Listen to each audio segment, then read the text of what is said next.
there, I'm Greta Shum. We're taking a dive into the Southern Ocean and into ocean productivity. And we're diving deep.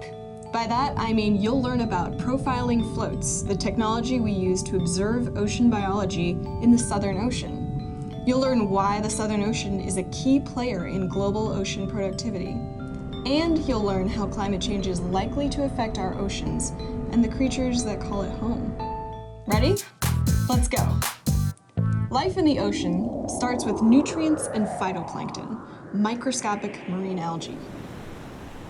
Using photosynthesis, these autotrophic organisms can create their own food by converting the dissolved carbon and nutrients in the water into organic carbon. This process extracts carbon out of the environment and into the organism, transforming it into something heterotrophs, the fish, krill, and bacteria, which can't make their own food, can eat, and eventually discard. Then, after being decomposed by bacteria, organic matter returns to its original form, dissolved nutrients, and the cycle repeats. Did you know that our ocean stores more carbon from the atmosphere than the terrestrial biosphere? Yeah, so ocean biology is worth studying. Here's how we study it. Profiling floats are oceanographic tools that scientists use to make subsurface measurements in the ocean.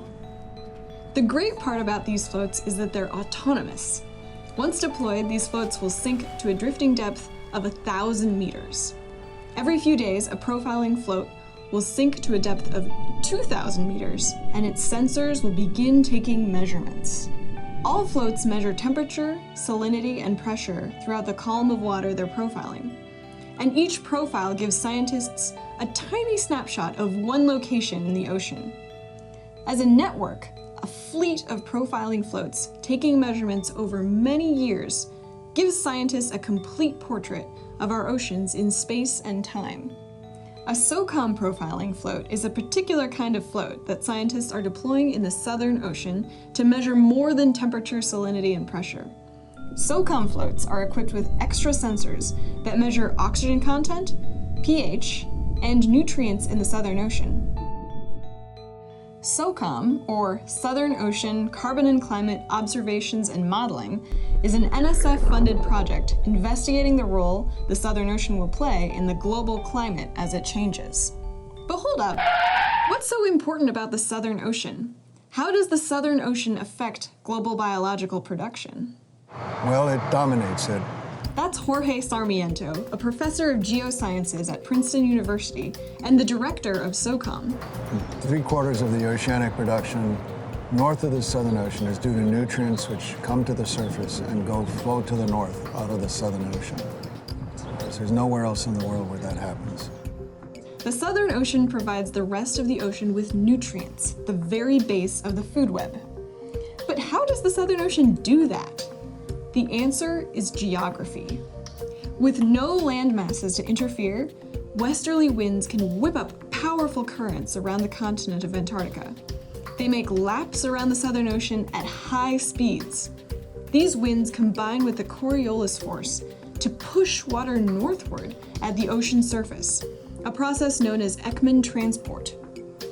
That surface water travels north, and as a consequence, draws up water from below in a wide ring circling the Antarctic continent. Upon reaching the upper ocean, the upwelled waters split into two tracks. Water that reaches the surface close to Antarctica's sea ice is cooled, sinks along the continental shelf, and is transformed into dense bottom water. Water that surfaces north of the sea ice edge is warmed and flows northward, carrying with it nutrients from the deep water. Once these nutrients reach the surface, phytoplankton will use them to conduct photosynthesis. Remember that when organic matter sinks to the bottom of the ocean, it rots, getting decomposed by bacteria, meaning those nutrients and carbon are dissolved back into the deep water. And that's why when the deep water upwells, it brings with it nutrients and carbon. Now let's talk about climate change. How will increased heat and increased carbon change ocean productivity? Well, one of the things that climate change tends to do is to make the ocean more stratified vertically. And that makes it harder for nutrients and things to come up to the surface. So that's a concern that we have. That's because warmer average temperatures in the atmosphere warm the surface layer of the ocean. Increasing the density difference with cold, deep water makes it harder for those layers to mix. Higher temperatures will affect ocean ecosystems and may even change where fish can live. It's also difficult for scientists to know how much carbon the ocean will be able to absorb as CO2 concentrations in the atmosphere increase.